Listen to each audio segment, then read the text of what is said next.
Thank you everybody for coming and joining us. Um, this is supposed to be a professional development workshop. So we are going to be doing something that's a little bit interactive. We're going to do the best that we can. And we really appreciate you joining us to do this. We really hope that your takeaway from this is going to be something that you're going to be able to use right away. So we'll kind of go through it and we'll have you guys work on it and we'll see how it goes.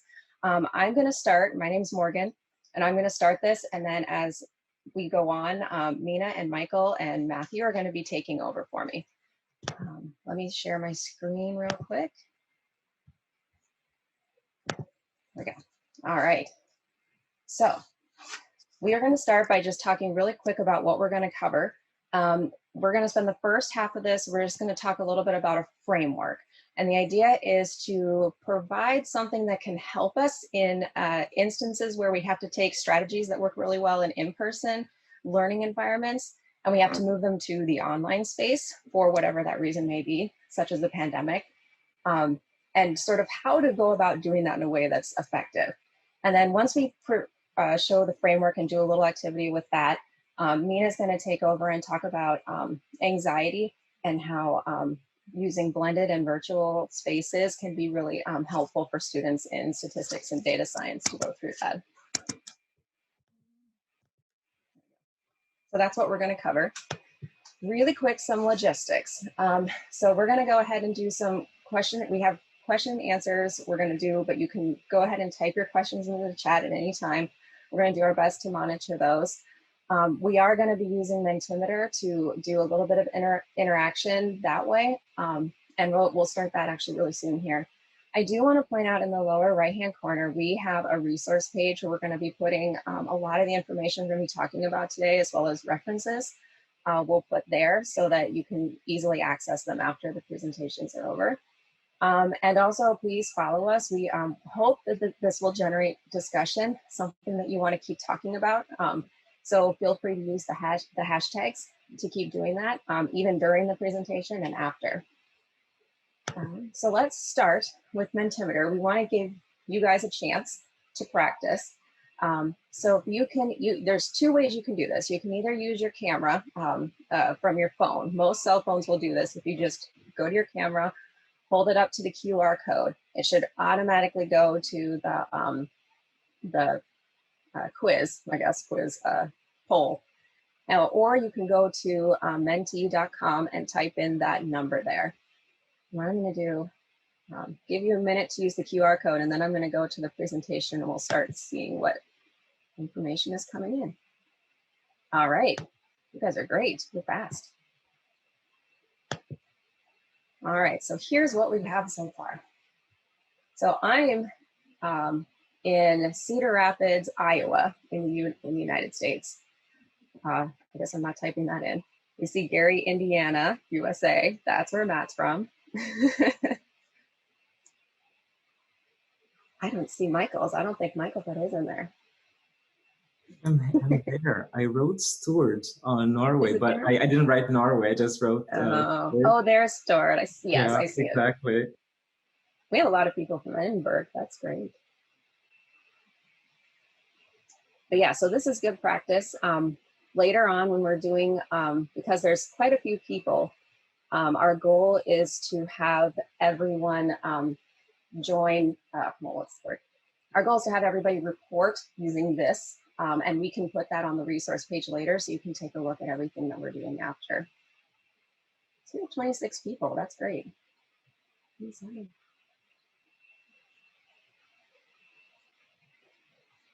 is really interesting.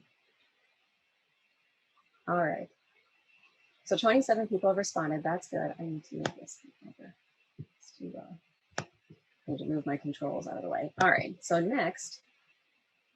So here's something we really want to know as we're getting into this, and we're going to be hopefully making this as interactive as possible. We really want to know how you feel in terms of teaching virtually.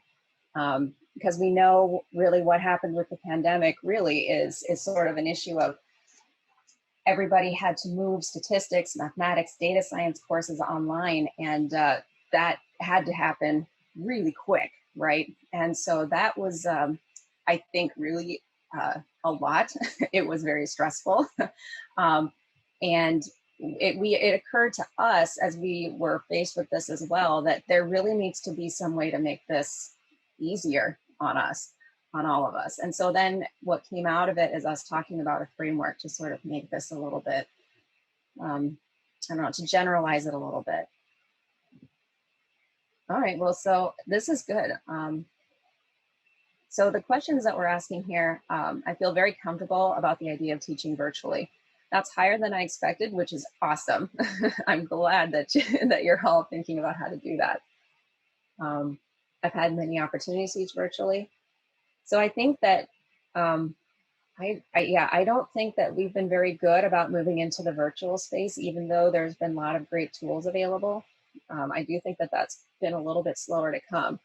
But I also agree, virtual education will become more common. It seems like most of you think, yeah, that's probably going to happen. I think now that we know kind of what to expect with that, I think it will be a little bit, I think it will be more common. All right. And so one of the questions that we're going to ask you to think about is whether students can have proper interactions when they're virtual. And I'm not surprised to see that number a little bit low. I do think it is a little bit difficult. And what we're hoping to accomplish in this presentation is for all of you to get the chance to sort of take a look and start to brainstorm and think about how to increase engagement in the virtual space, because that's the tough part. That's the part that's really important, but it's also really hard. So this is great, really good information. Thank you, everybody. We'll go back to the presentation and we'll come back to Mentimeter again in a little bit here. All right, so real quick. So the problem that we're trying to address in the first half of this presentation here is really that we struggle to move things into the online space, even if we're really good instructors, even if we have really good in-person classes and we have really great strategies, and we're really comfortable with the technology, moving it into the online space is still not, it's not trivial. It's really easy. It's really difficult to do that. Some of the problems that we tend to run into is that we tend to think of the online space as a repository of information. So we're just going to put the content as interesting and great content as we can find in the virtual space, and that the students can access it and use it. We're trying to move away from that a little bit. That's one of the problems, is that that's how many of us tend to view it. Also, we need to think about how our learners and how we use technology in our day-to-day lives. If you think about it, an 18-year-old college student isn't going to look and isn't going to use technology the same way that we do. They're not going to think about it the same way. They're not, the role that it plays in their day-to-day life is just very different from those of us that are mid to late career. So there's that generation gap that we'd like to bring together. And there's also this perceived devaluation of virtual learning, this idea that it's not as great if you're doing it virtually than you would get if you were doing it in person. And of course, this pandemic did not make things easier. So now we are very quickly moving our students into a virtual space, and we have to go along with them. And that came with a lot of challenges. Assessment is one that has been talked about quite a bit. Like one thing that has come up a lot is the value of education, because in the United States, we pay a lot of money to go to college. All of us do. And so when all of a sudden those in-person classes are moved virtually, there's a lot of resistance as to the amount of money that we're paying for that. And then finally, the equity issue that comes along with people kind of moving from the in-person, where everybody's more or less on the same level in a university setting, and they're back home again, then equity issues start to become evident. So one of the things, so what we're going to do is talk about this framework that we've developed over the last several months. And really the whole idea is that we need it to be easy for us to quickly translate in-person classes into some virtual space, whether that's part of the class or all of it. So it's blended or completely online. Making sure that we're utilizing the media properly, the content, how we're presenting information virtually, and also closing that gap, the generation gap with how people use technology differently. And then finally, this is the really key thing that we're going to try and touch on, is this virtual recreational space.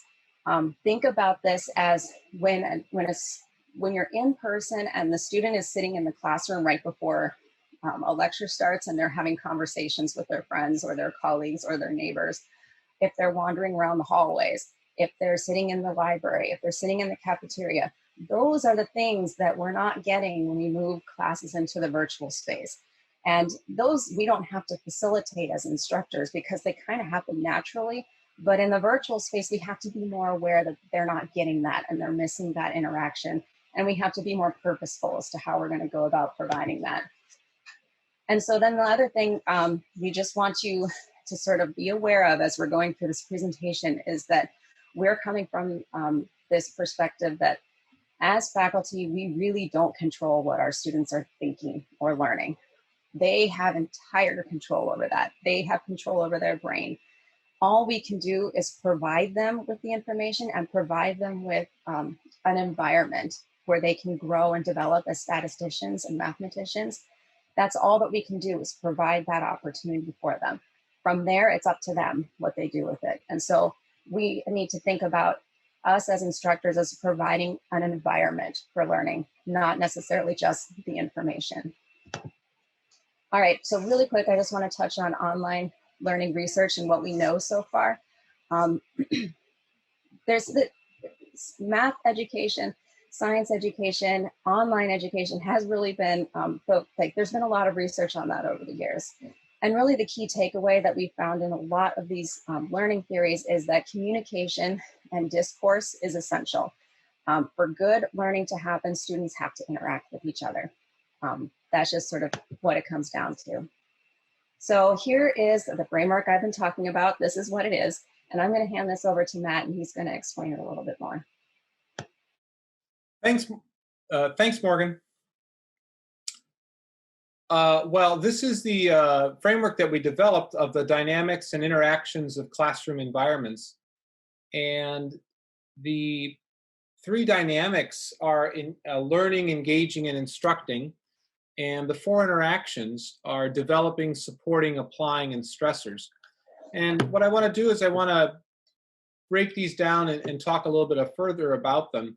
And I'll begin with the bottom of the framework, the instructing, and that's at the heart of what we do as teachers.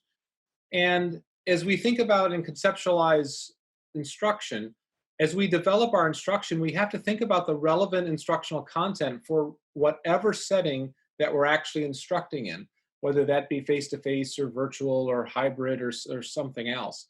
And obviously, we have to have instructional modalities and practices that support that structure in that space. And then our rigor of resources and tools and outcome have to allow our students to be able to apply that in ways that make sense. And obviously, the things that stress us out as instructors are the expectations that we set for our students and ourselves, as well as the infrastructure of the course we're working in. And in some cases, the robustness or clunkiness of whatever we're working with can be problematic to the success of the course.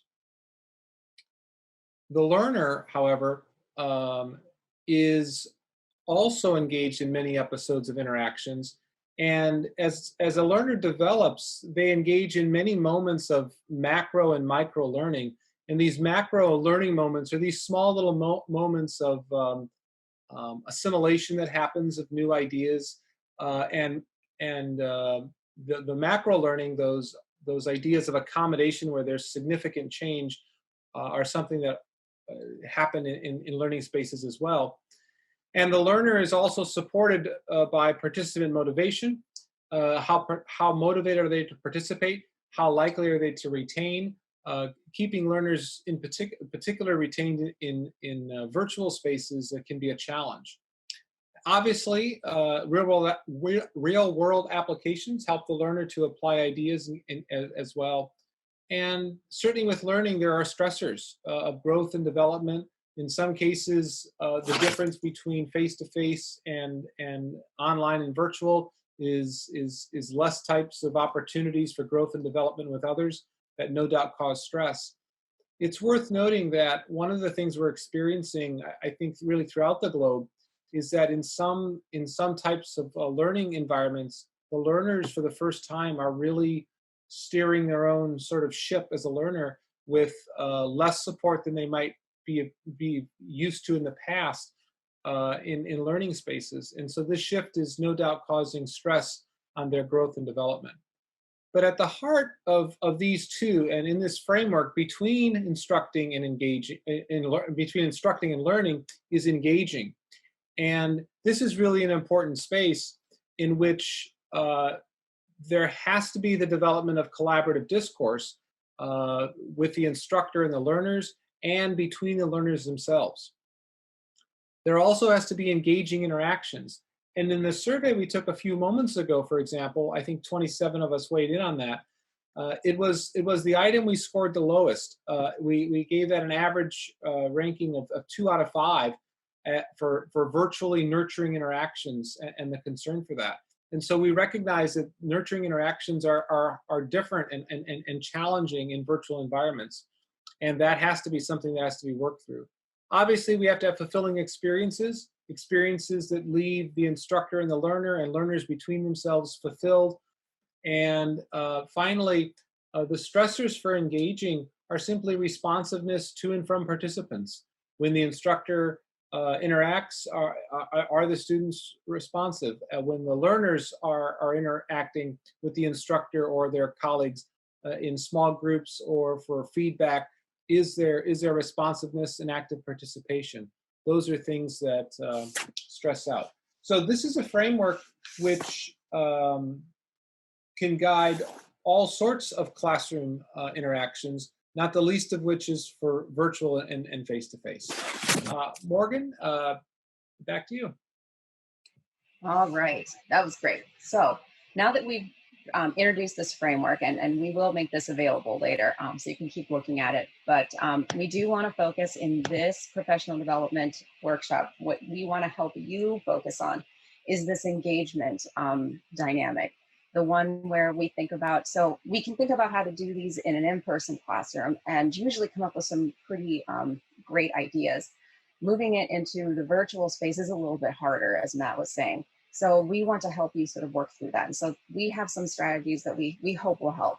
So that's what the engagement part is what we're going to be working on. One thing to think about as we're talking about this is some ways to generate discussion and engagement in online spaces is to look at the forums that usually come with those online learning environments.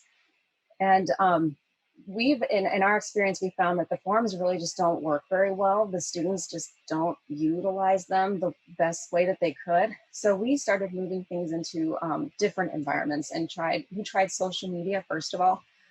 We definitely found that there was a lot of improvement there. And one of the, we looked into why this might be the case. And we think it comes down to 3 really big key ideas. And that's that social media is informal. So anytime you're in this sort of formal learning space, it can be a little bit intimidating. And if you go to a place that's a little bit more familiar and sort of and social, it's just a little bit less stressful for the students and easier for them to just sort of open up and just sort of think about the content in a really laid back way. The other key we think is that it's routine. It's something that they're already checking anyway. So it's not really much for them to go out of their way and continue looking at this. And then finally, community. I really want to focus on the community part because we feel that that's key for all of this, is to think about building a community of learners where everybody feels like they have a place, where they feel valued and their ideas are going to be valued and appreciated. That's sort of the key, to think about how are you going to build that in a virtual space. That's what social media has figured out how to do. And that's what we need to do too with our learners, is to figure out how we're going to get them to feel like they're part of a community. And Mina will talk a little bit more about that when she gets to her part.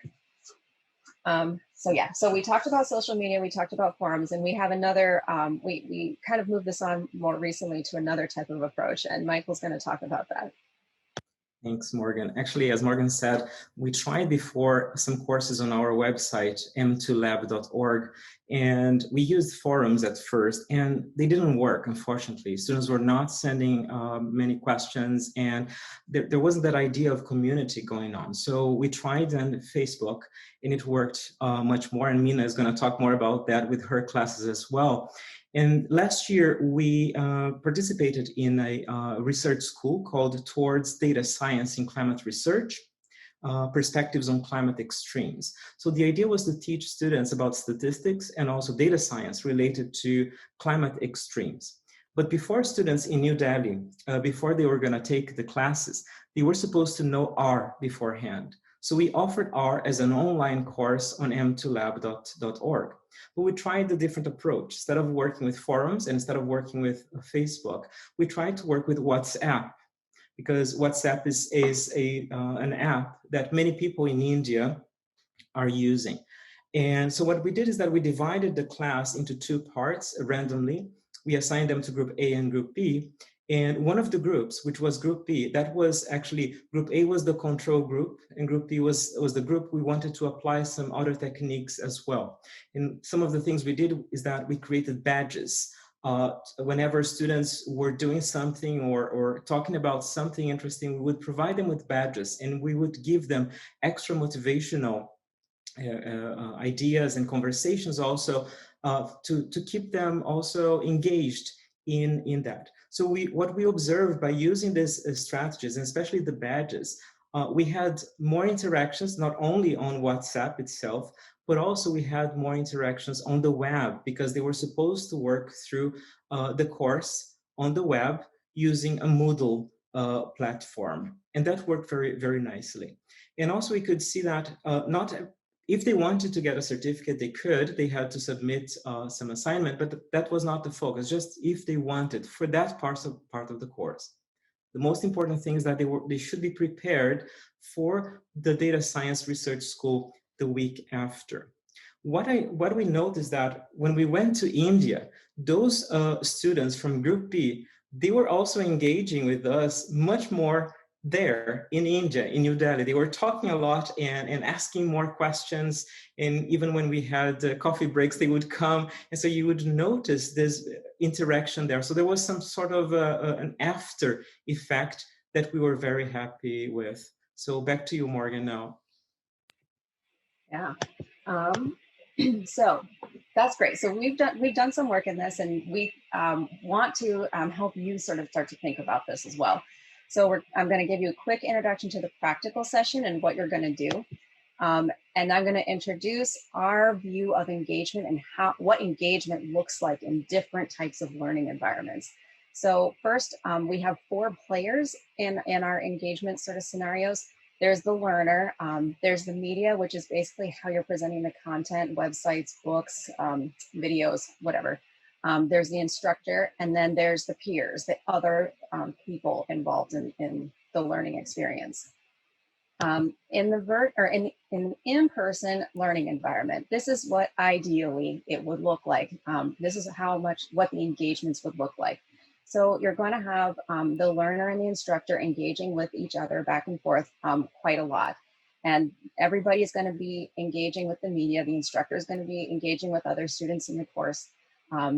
And we're also going to have this right here. This is kind of the self-reflection representation. The learner is going to be thinking about the content. The peers are going to be thinking about the content. The instructor is going to be thinking about the content and the process and everything that's going on. So you're going to see these interconnections happening, going in all different directions. So what happens when we start to move this into the online space? This is typically what we see. We see something that's a little bit less about the engagement and a little bit more focused on the content and the media. So we still have quite a lot of engagement going this way. But what we really start to see is the majority of the interaction between the learner and the instructor really is happening through assignments, through feedback, like written feedback on assignments or whatever the work may be. So the peer for the learner, their peers, they probably don't even know who they are. They've definitely never seen them. and probably have no way to really interact with them. So this interaction is pretty much non-existent in these spaces. And we also want to point out that this interaction with the instructor can be pretty limited too. Often it's the instructor making themselves available, and it's up to the learner to decide whether or not they want to go and seek out that help. So you can kind of see that what we're missing really is that recreational space, that time in between working with the content where the student has the chance to interact with others and to really think about their learning with other people. With the instructor, it's limited, but there's definitely not happening with their peers. So ideally, what we'd like to do is to think about how we're going to make the virtual learning environment more engaging. That is, how are we as the instructors going to set up a way for the learner to easily reach us, but also for us to reach out to a learner? And how are we going to make this peer-to-learner interaction something that can happen? So we see that as really essential, something that we have to think about as instructors when we're starting to move to the online space. And we also have to think about how we're going to do more reaching out to the students to make sure that we're keeping that engagement going as much as we can. So we know that those two are really, really difficult. That's really the sticking point here. And that's what we want you to focus on.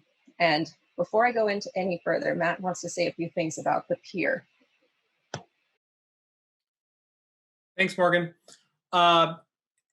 Learning is being part of an engaging community.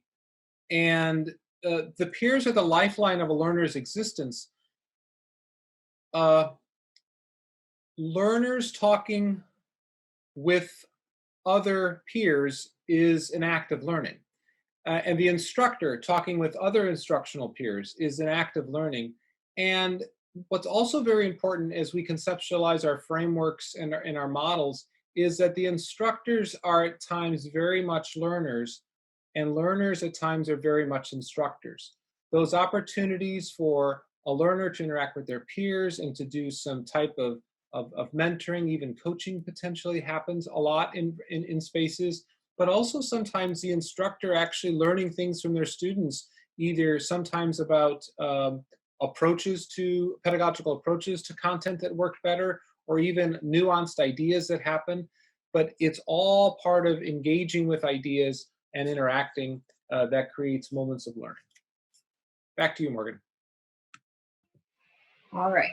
So I promised you there'd be some more interaction. So get ready for it because it's time. What we're going to do is we're going to have you talk in small groups. So you don't have to turn on your videos, but we really do want you to talk with other people. And we want you to think about how you're going to make this engage, like some strategies, some ways that you might be able to engage the learners and the peers with each other in a virtual space, because that's the hard part. So we're going to give you 2 questions. We're going to break you into groups and give you 2 questions. Everybody's going to have to think about a collaborative assignment, some ideas that you could do, and you're going to report those on Mentimeter so that we can all see what ideas are being generated. And then we also want you to think about these 3 a little bit more difficult ones. How can you really get the students to talk and write about and think about and share ideas about concepts that are difficult, particularly for statistics and data science? So Mel, can we get them broken up into groups? So great. So feel free, if you all want to continue, if you still have ideas, you should be able to keep submitting ideas. But yeah, so I think these are good. So I think it's really great that you thought about ideas that really are quite challenging for statistics and mathematics students in general. I think giving them the chance to work through it with their peers, the idea of the concept of the p-value is really, really difficult. So that's a really good example. Yeah, and I think you know us. Yeah. I have to comment on that, the p-value, because there was a session in the RSS conference maybe about 2 years or 3 years ago about the discussion of p-values and so on. So p-value is definitely a hard concept. And just to remind everybody that There's another question that is going to come up after that. So there's still time if you want to type your answer. So go to menti.com and type that code and you can submit your answer. So the first question is about a concept that is difficult for students to grasp in statistics or data science or mathematics. Right. And the code for that is in the chat. If you just go to the chat messages, you'll see the code to jump in to post to this slide right we're looking at now, as well as at the top of the message. Exactly, on the top of the screen there, you can see it. So we definitely hope you had some good discussions in there. That was sort of the key idea. We also hope that as you're thinking about it, feel free to tweet using the hashtag, and we'd like to follow and continue, chatting about those ideas. We do want to make sure that Mina has enough time to talk, and also that we have time for questions at the end, if there are any. So, oh, there it goes. Who's scrolling? Perfect. Actually, that's a good one. Yeah, actually coming to terms with uncertainty, I think that's a brilliant one, because it's definitely not easy concept. I've worked a lot with climate research, and uncertainty is a very important aspect of it. And for climatologists, sometimes they don't think so much about the uncertainty, and statisticians think about that. So there's sometimes the clash, and that is a very good one. Data cleaning, that's a very good one too. See, you guys are great. You know what you're doing. This is fantastic. So we will, I think you're going to be able to keep typing things in. We will make these ideas available on the resource page as well, because we do want to make sure that, you have access to all these great ideas. So we'll keep track of them. Then what we're going to do is I'm going to start the next question. And so feel free, if you're thinking and you brainstorm a new idea, you can add that. And we'll just keep building up responses, but we'll go ahead and let Mina talk. And hopefully when she's talking, you'll get some ideas, it'll generate some other new ideas as she's doing that. Yeah, Morgan, just ask, is there another question? The next slide. Yes, there is. Okay. So I just want to give people time to finish, because there's some really great responses. I like the one about visualization and synthetic data, because there was a talk yesterday about synthetic data. So that was a very, very good one too. Fail to reject, I love that. And double negative instead of saying accept null. That's brilliant. All right. So I'm going to go ahead and stop sharing, and you guys can keep typing things in, and we'll let Mina take over with her part about student anxiety. Thank you, everybody, for joining us. And thank you, Michael, for inviting me. So that's the overview of my talk. I will be focusing on blended learning and statistics, obvious. I would like to share my research that I've recently conducted at University of Cambridge, and also share my findings focusing on online learning, and then a little bit about COVID-19 reality, followed by questions and answers. And then if we have enough time, then I've got some clips from my students. So student voice is something that I'm passionate about. So my work is about teaching statistics to non-specialists. And I'm sure that we all face the same issues here, that university undergraduates, especially the first-year undergraduates, they face this issue of transition into higher education and all the linked issues with that.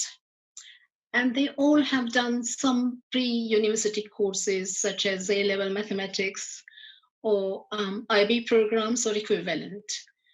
And the question is, that what I'm focusing on is do these courses prepare our students to cope with those challenges that we have for them in our quantitative courses, statistics in this context. And they also come with preconceived notions about statistics. And these notions are usually developed because of their experience in mathematics. because really they haven't done much stats or very little. And to add to that, there is cultural and academic diversity as well. And what makes it difficult is they have got little or no experience of statistics, usually the first year undergraduates. And that clip that's a quote from my students' clip, and I think this is fairly usual issue that students face, that they haven't really done much stats before, or sometimes none at all. And so those notions that they have about statistics are based upon their experience of mathematics. This is why I'm referring to mathematics anxiety, because it's that anxiety related to mathematics that they transfer to learning statistics and they bring to statistics teaching rooms. So I'm actually focusing on mathematics anxiety. That's my research is about. Of course, I mean, it would be useful to say that statistics anxiety was also formally defined in 1985. But there is impact of mathematics anxiety on learning statistics, which is something that I'm looking at. And links between the two forms of anxiety are highlighted by very prominent researchers in the field. Having said that, there are some researchers who view these two forms of anxiety as completely different constructs. And these are also very prominent, very famous researchers in the field. The research that I'm conducting at Cambridge, which is really finishing now, and I'm ready to share my findings with you. My work, I've actually worked with Professor Zabetis from University of Cambridge, Faculty of Education. So that is my problem statement. The relationship of mathematics anxiety with achievement has been recognized as a global phenomenon by Memorella and colleagues recently. It has also been acknowledged by previous researchers who are very eminent names in this area, the mathematics anxiety area.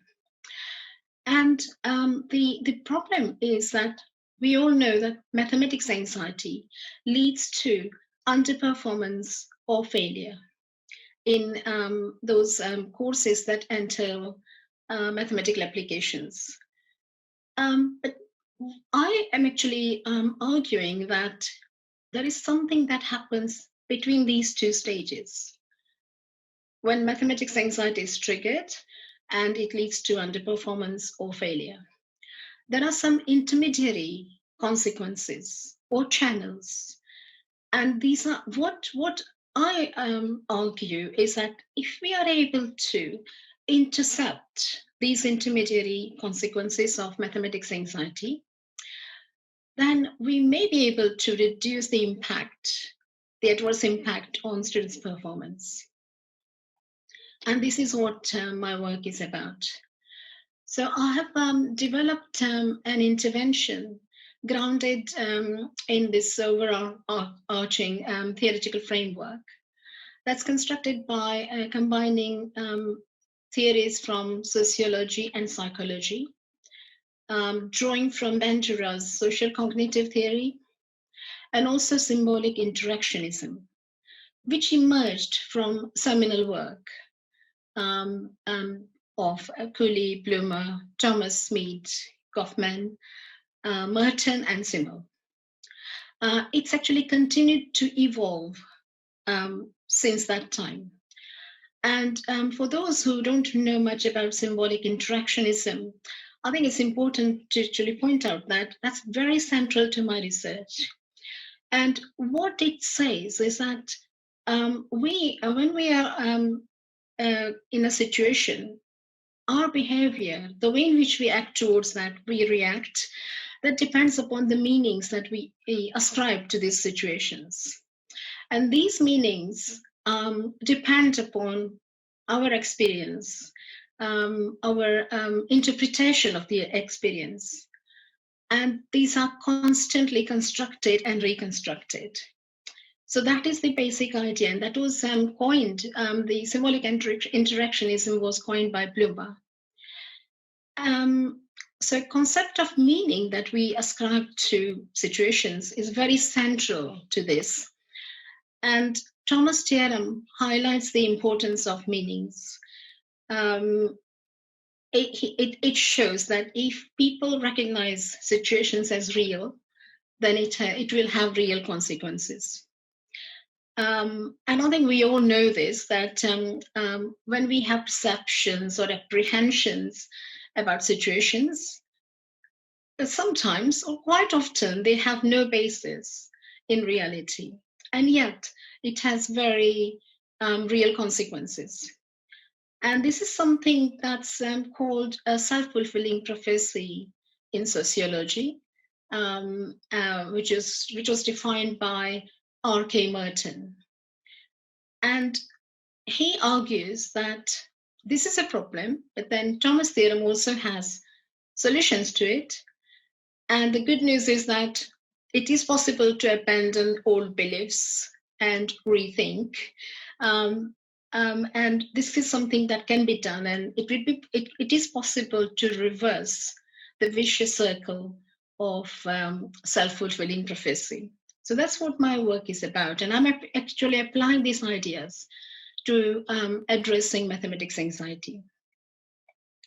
So my perspective is student-centered, and I think that works well because we all want the same thing. We want to promote stochastic thinking and reasoning. And I think it's important to focus on conceptual understanding, which is quite an issue with students, which is what I found, that they think that enough importance is not given to improving their conceptual understanding.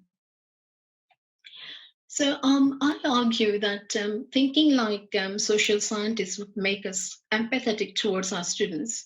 They understand their issues.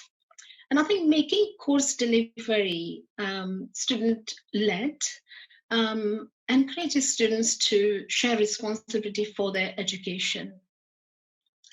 And also focusing on connecting with students. I think connecting with students is very important, and being receptive to their feedback. And sometimes this feedback may be nonverbal, but it's important to be sensitive to this and align course delivery according to their needs, align the course delivery with their needs, with their learning needs, and with that feedback. And I think that will actually enhance learning climates in teaching rooms. And we all know about TEF, of course. We have to prepare our students for this global era and help them develop as global citizens. So I mentioned my intervention. I'm going to not talk about the whole intervention. I will be focusing on online learning. And one of the aspects of this intervention that I've developed, which is grounded in that theoretical framework that I showed you earlier, I've been setting up Facebook study groups. And I've been doing this since 2011. These are optional. So it's really students' decision to join or not. And they have been joining these, and they have been participating. And as this student is saying, I think this is a fairly common problem, that sometimes they are scared to ask questions, or they are not able to ask questions or seek help in class. And I think it's important that they share those questions. Certainly in the initial period, I find that they are happy to post their queries on Facebook if they're not able to ask in class. But then interesting thing is they soon relax and start asking in class as well. So this is something that I've noticed from my experience. The other thing is, I think we all come across this, that students often say that they find it difficult to pay attention. And I think this is a common problem, especially mathematics anxiety victims, because they get these intrusive thoughts and they cannot concentrate. They keep worrying about something that they have missed or they haven't understood, or they may be worrying about an upcoming assignment or an exam. And recently, there has been some work done on this by neuroscientists, and the attention and working memory are no longer separate constructs. They're overlapping. So it also puts pressure on working memory. And I mentioned these intermediary channels of mathematics anxiety. And this is one of the consequences of mathematics anxiety, that it puts pressure on students and their working memory, and they are not able to perform to the best of their ability. And attention has been compared with a spotlight. So of course, we want them to pay attention to what we are saying in class or lecture rooms, but they're not able to do that because they cannot focus their attention on what we're saying because of this intrusive thoughts linked to mathematics anxiety. And this is exactly why I started to set up Facebook study groups. And what this does is it adds personal touch to, it's like an extension of teaching room, and students have been joining in and participating with enthusiasm. Students associate this online environment with something pleasant, like friends, fun. And I think the thing is, I'm trying to take statistics to Facebook so that students are happier to engage with it. So this is what it looks like, and I will also share some of my reflections on what to bear in mind while using Facebook study groups. So a bit about my research. I've actually used two designs for this research, mixed methods and experimental method. And I used Emma's survey that was developed in 2003 to measure their mathematics anxiety. And my aim was to address mathematics anxiety, reduce it ideally, and also try to intercept those intermediary consequences of mathematics anxiety to reduce the impact on their performance. And these are the findings from my study. So there was highly significant reduction in reported mathematics anxiety in the treatment group with those p-values, etc., that we were talking about a minute ago. There was significant reduction in post-intervention reported mathematics anxiety. And on both these designs, I used completely different student cohorts. I also conducted interviews to obtain richer insights into what exactly happened and how was this anxiety reduced. And I found that you've all seen the statistics of how many joined, so I'm not going to read that out, but 85% actually said that they were able to use Facebook study group to collaborate. And this is what we have been talking about this afternoon. I think collaboration is important. It also promoted inclusion for 90% of students. So they said that they felt included. 53% of students said that it created sense of community, sense of belongingness. And I think that is very important. blended learning was perceived very positively by 90% of students. And I quite liked this finding where 53% said that they actually felt inspired to research statistical applications, so that they had something interesting to share on Facebook study group, so that they could impress their peers, or just to show that they have been researching that. But they felt interested, which is the main thing. So from a symbolic interactionist perspective, what I would say is that interaction did take place. So going back to symbolic interactionism, George Herbert Mead actually pays a lot of attention to how self is developed through this interaction. So this interaction that we're talking about are actually take place in small groups, face-to-face interactions, where verbal and non-verbal communications are important. Body language, facial expressions, gestures are important. And this is how the self is developed. But of course, this can happen on online environment as well, and it's equally effective. And Robinson actually has written a very interesting paper, and actually there's a reference there. But she applies symbolic interactionism to how students react and interact on Facebook on using that environment. And with the current situation, I think we need to really be prepared for this COVID-19 reality. We are actually, I'm saying that those offline norms permeate online identities. So really, it is possible to have the same type of interaction on virtual environment as well. Now, I have been using Facebook study groups for some time, for a few years. And so when we had this lockdown, it has been fairly seamless transition for my students, because my Facebook study groups were up and running. I do that every time the new academic year starts. But I think with the new reality of COVID-19, we have to probably focus more on online teaching.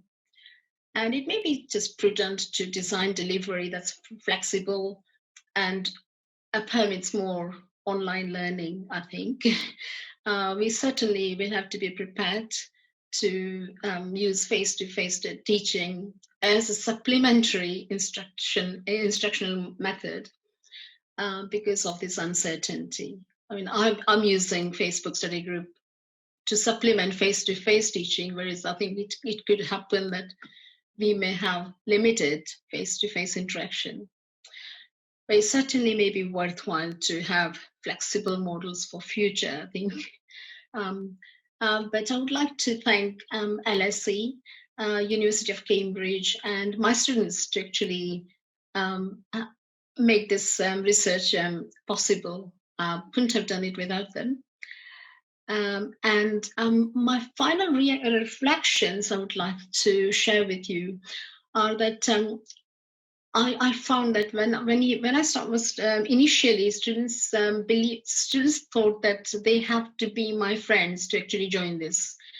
And then I have to explain to them that you don't have to be my friends. You can just click on this link that I'm sending you,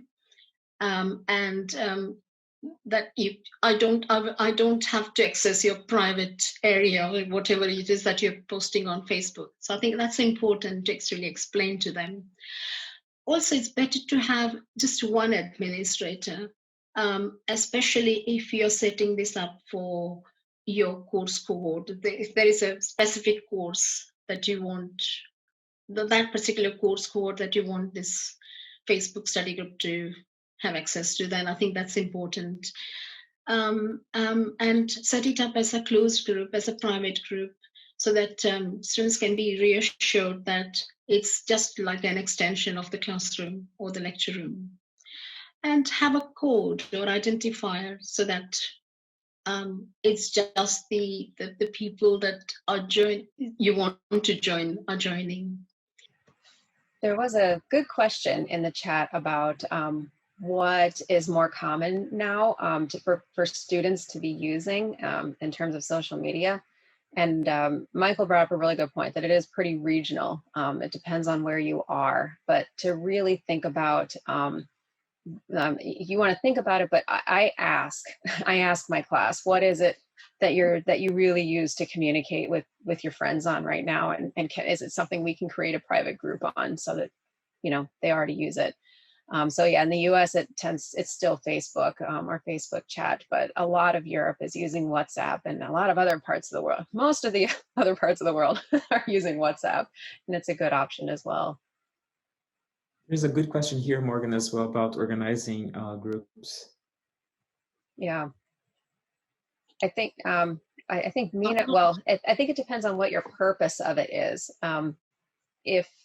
If you want to be involved to help them through the content, like Mina does, you should probably organize it. But suggesting that they create their own groups, like study groups, virtual study groups, I think is an option. Any other additional thoughts, Mina? Yes, I think I just had some, I just wanted to know if people have used any other form of social media. And I had some questions on my slide, but I cannot share screen for some But there's another very good question here, Mina, also for you, Mina, and Morgan, is about exclusion. For example, Facebook, some people don't like to use Facebook. And in that case, so what to do? So are we excluding some students or not? And what to do in these circumstances when the students that they don't want to be part of that of that. Yeah, that's why I ask my students what they use, because I feel like usually we can come to some agreement on something that everybody uses. That's my approach anyway. What are your thoughts on Facebook, Mina? Oh, no, you can go ahead. Yes, I would say that I have found personally that from what students have reported, that they prefer Facebook to Moodle. I haven't used Twitter or WhatsApp, like you have. The only thing that I've used is Facebook, and I think Facebook it's easy to post a video clips or notes or anything that or links for students. It's not as easy as, I think it's more user friendly, I find. Matt had a comment as well. There was another part. Yeah, I think this is a challenge for everybody in the learning community, right? It's a reach for some people to sit there and decide to do things that they maybe wouldn't do on their own before, but as an instructor and as peers, you have to create that nurturing environment and try to promote it so they're inclined to reach out to want to join wherever that platform is. And some students simply aren't going to want the invitation. That doesn't mean you don't do it, but you're just going to have to deal with the outliers. And outliers happen in all classes, in all instructional settings. And I think that's something, it's not a reason not to do it. It's a reason to be aware that our students have differences, and that we'll have to account for that and deal with that. And in some cases, they'll come around to wanting to join, or they may not. May they not? That's okay. That's normal, actually. Yeah, I agree. I agree with that. There are some students who don't use Facebook for cultural reasons. They just don't use Facebook. So there are going to be some outliers. And I think they generally benefit from it. I also like the comment by Heather there that some students may decide not to join, but they know that they can go to the university's website, either it's Moodle forums or whatever, and they have information there as well. So they're not excluded completely, but from the study groups, they can choose as an option to be part of that. And those who engage there may learn and interact much more and have something much better out of that, but they don't feel excluded somehow. We have 2 minutes to. I was going to say, Bev had a really insightful comment that if the students set up the group themselves, they may feel more ownership of it. And That's a really good point, actually. I think that's definitely worth considering as well. I actually did try doing that, and that only 4 students joined when I asked my students to take. So I'm not sure, but I would like to. Maybe I'll give it a try again and see what happens. But I think when students don't join, it's only because they don't use Facebook. It's not that they don't want to join, and I think they have that outside term times access to their peers and the teacher, which they like. I think things in the higher education are changing all the time, so we just have to keep trying new things. Slack was also brought up. I think it's a more difficult one, but it's very common in the workforce right now. People are using Slack a lot, so it's worth considering. I think at least to give the students practice, because they will probably end up using it in their workspace more likely than not.